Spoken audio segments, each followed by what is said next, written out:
നമസ്കാരം. ചരിത്രഭൂമികയിലേക്ക് സ്വാഗതം. അമേരിക്കൻ ഐക്യനാടുകളിലെ തന്ത്രപ്രധാന കേന്ദ്രങ്ങളിൽ ഭീകരന്മാർ 2001 സെപ്റ്റംബർ 11 നടത്തിയ ചാവേർ ആക്രമണം ആരും മറന്നിട്ടില്ല. ലോക പോലീസ് ചമഞ്ഞ അമേരിക്കയുടെ അഹങ്കാരത്തിനും ആത്മവിശ്വാസത്തിനും ഏറ്റ അടിയായിരുന്നു സെപ്റ്റംബർ 11 ആക്രമണം. 19 അൽ-ഖ്വയ്ദ ഭീകരർ 4 സ്വകാര്യ യാത്രാ വിമാനങ്ങൾ റാഞ്ചി ന്യൂയോർക്കിലെയും വാഷിംഗ്ടണിലെയും ജനവാസ കേന്ദ്രങ്ങളിലേക്ക് ഇടിച്ചിറക്കുകയായിരുന്നു. ഭീകരാക്രമണത്തിൽ 2977 പേർ കൊല്ലപ്പെട്ടു. റാഞ്ചിയെടുത്ത യാത്രാ വിമാനങ്ങൾ ഉപയോഗിച്ച് അമേരിക്കയിലെ ന്യൂയോർക്ക് നഗരത്തിലുള്ള ലോക വ്യാപാര കേന്ദ്രം, വിർജീനിയയിലുള്ള പ്രതിരോധ വകുപ്പ് ആസ്ഥാനം എന്നിവിടങ്ങളിലാണ് ഭീകരർ ആക്രമണം നടത്തിയത്. അമേരിക്കൻ സമ്പന്നതയുടെ പ്രതീകമായി തലയുയർത്തി നിന്ന ലോക വ്യാപാര കേന്ദ്രത്തിന്റെ ഏറ്റവും പൊക്കം കൂടിയ 2 ടവറുകൾ ഭീകരർ വിമാനങ്ങൾ ഇടിച്ചുകയറ്റി നിശ്ശേഷം തകർത്തു. യുദ്ധതന്ത്രങ്ങളെക്കാൾ സൂക്ഷ്മതയോടെ മെനഞ്ഞ ഈ ഭീകരാക്രമണത്തിന് ലോക ചരിത്രത്തിൽ സമാനതകളില്ല. ആക്രമണത്തെക്കുറിച്ച് അന്വേഷിക്കാൻ നിയുക്തമായ കമ്മീഷന്റെ കണ്ടെത്തലുകൾ പ്രകാരം ലോകത്തെ നടുക്കിയ ഭീകരാക്രമണത്തിന്റെ രത്നച്ചുരുക്കം ഇങ്ങനെയാണ്.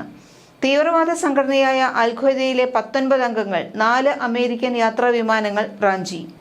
ഇതിൽ 2 എണ്ണം ന്യൂയോർക്ക് സിറ്റിയിലെ മാൻഹട്ടനിലുള്ള ലോക വ്യാപാര കേന്ദ്രത്തിന്റെ ഇരട്ട ടവറുകളിലേക്ക് ഇടിച്ചുകയറ്റി.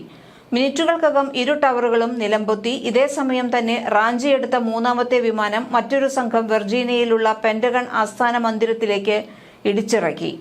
4ാമതൊരു വിമാനം റാഞ്ചിയിരുന്നുവെങ്കിലും യാത്രക്കാരുടെ ചെറുത്തുനിൽപ്പിനെ തുടർന്ന് പെൻസിൽവാനിയയിലെ സോമർസെറ്റ് കൗണ്ടിയിലുള്ള ഒരു പാടശേഖരത്തിൽ തകർന്നു വീണു. ഈ വിമാനം വൈറ്റ് ഹൌസ് ലക്ഷ്യമാക്കിയാണ് നീങ്ങിയതെന്ന് കരുതുന്നു. 91,000 ലിറ്റർ ഇന്ധനശേഷിയുള്ള 4 യാത്രാ വിമാനങ്ങളാണ് ഭീകരർ റാഞ്ചിയത്. മസാച്യുസെറ്റ്സിലെ ബോസ്റ്റണിലുള്ള ലോസ് ആഞ്ചലസ് രാജ്യാന്തര വിമാനത്താവളത്തിലേക്ക് പോയ അമേരിക്കൻ എയർലൈൻസിന്റെ 11ാം നമ്പർ വിമാനം, ഇതേ റൂട്ടിൽ പോയ യുണൈറ്റഡ് എയർലൈൻസിന്റെ 175ാം നമ്പർ വിമാനം, വാഷിംഗ്ടൺ ഡള്ളസ് വിമാനത്താവളത്തിൽ നിന്നും ലോസ് ആഞ്ചലസിലേക്ക് പോയ അമേരിക്കൻ എയർലൈൻസിന്റെ 77ാം നമ്പർ വിമാനം, ന്യൂജേഴ്സിയിലെ നെവാർക്കിൽ നിന്നും സാൻ ഫ്രാൻസിസ്കോയിലേക്ക് പോയ യുണൈറ്റഡ് എയർലൈൻസിന്റെ 93ാം നമ്പർ വിമാനം എന്നിവയാണ് റാഞ്ചപ്പെട്ടത്. 2985 പേർ വിമാനയാത്രക്കാർ, 265 ലോക വ്യാപാര കേന്ദ്രത്തിലെ 2595 പേർ. ഇതിൽ 343 പേർ അഗ്നിശമന സേനാംഗങ്ങൾ, പെന്റഗണിലെ 125 പേർ എന്നിവരാണ് കൊല്ലപ്പെട്ടതായിട്ട് ഔദ്യോഗിക കണക്കുള്ളത്. 110 നിലകളുള്ള ഇരട്ട സമുച്ചയങ്ങൾക്ക് പുറമെ ലോക വ്യാപാര കേന്ദ്രത്തിലെ 5 കെട്ടിടങ്ങൾ കൂടി കേടുപാടുകൾ പറ്റിയിരുന്നു. ഇതുകൂടാതെ മാൻഹട്ടൻ ദ്വീപിലെ 25ഓളം കെട്ടിടങ്ങൾക്കും 4 ഭൂഗർഭ സ്റ്റേഷനുകൾക്കും കനത്ത നാശനഷ്ടമുണ്ടായി.